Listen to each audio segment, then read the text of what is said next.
I am here with Miss Becky Brown. We're looking around her studio some today. You'll see more of it later.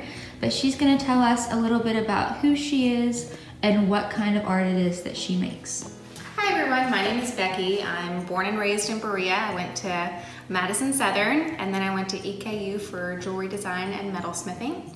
I graduated from Southern in 2014 and I graduated from EKU in 2018. After I graduated, I was a little bit lost, so I worked a retail job for a couple of months and saved up my money that I needed to buy my equipment for my metal studio.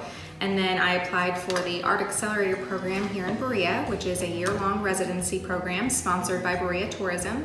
And they provided me with a studio, paid for, a monthly stipend, business classes, and just a lot of networking opportunities, honestly. So that was a huge blessing for me. So I started that last July, and then when COVID happened, it was supposed to be July to, the end of June the next year. When COVID happened in March, unfortunately they weren't able to continue that program, so I moved my studio home. Again, got another retail job, or not a retail job.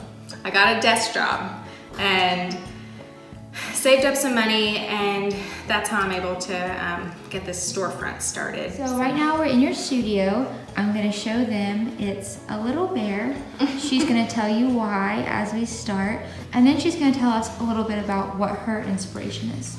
Yeah, so I just moved in here this month, and that's another thing. Being a working artist is not just making what you love. You also have to figure out where is your studio going to be?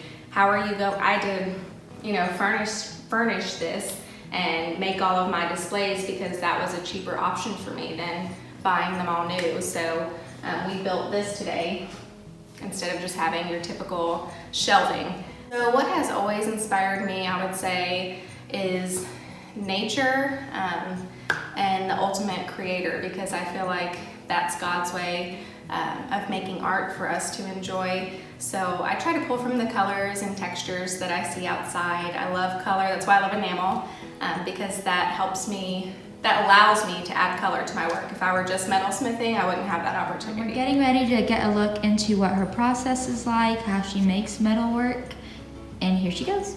So when I order copper, it comes in big sheets like this, and I order pretty much everything from Rio Grande, and that's another challenge. Once you're out on your own as an artist, you have to figure out the most affordable way to find your supplies, and even where to find your supplies in general. So when I want to cut out a piece, I would literally draw it just on a little piece of paper, and then I personally tape it to the piece of copper, and this is the saw I use. So I sit here like this and I would cut it out. But you can see here I've got some ovals and circles. Here I've got a flower that I cut out. Okay, so if I want to leave a piece flat that I'm going to enamel, then I start with 18 gauge copper, because under the heat in the kiln, it's not gonna warp. If I want to curve a piece, I would use 20 gauge or 22 gauge, because it's not gonna warp because we've already warped it essentially. So I would cut out whatever shape I want. This is a piece that is in process, so it's not finished. It would be totally smooth on the top, but I've started it with a process called sinking, which if you follow me over here, this is a stump that I've had multiple divots carved out of. So come over here, and which this is pretty work hardened, so it's not moving much. When I say that it's work hardened, that means that it's no longer malleable. I would need to heat it up again in order to do another round of hits on it. And then after that process, I would go over here to smooth it out. I would kind of alternate between a rawhide mallet and this hammer to smooth this out here. So once I have a piece that I want to enamel, which enameling is powdered glass that I fused to metal, and we'll show you all that in a little bit. But when I want to do that, I use my kiln, which gets up to, I think it gets up to 2,000 or 2,500 degrees. I use it at usually about 1,400 degrees. Enamel can fire anywhere between 1,200 and 1,600.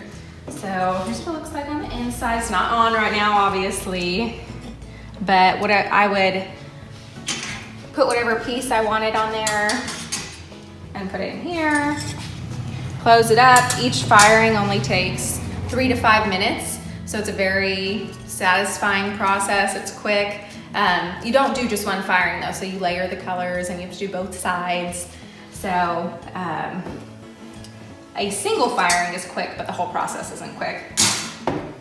What does a finished enamel piece look like? Yeah, absolutely. You want to come over here?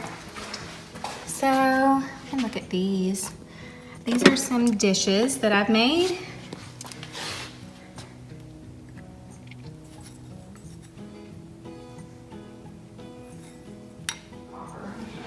Here is a piece after she would have smoothed it out. So you could see the divots in the last one, but you cannot make out any texture in this finished piece.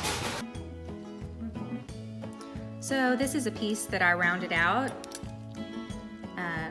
by hammering it on that stump. So then after I had it nice and rounded, I cut the leaves out. Some advice I would have is do not be afraid to have to work other jobs while you're on your artist journey. There's nothing the matter with that. I've worked multiple jobs to be able to save up for what I needed to do this, and that's okay.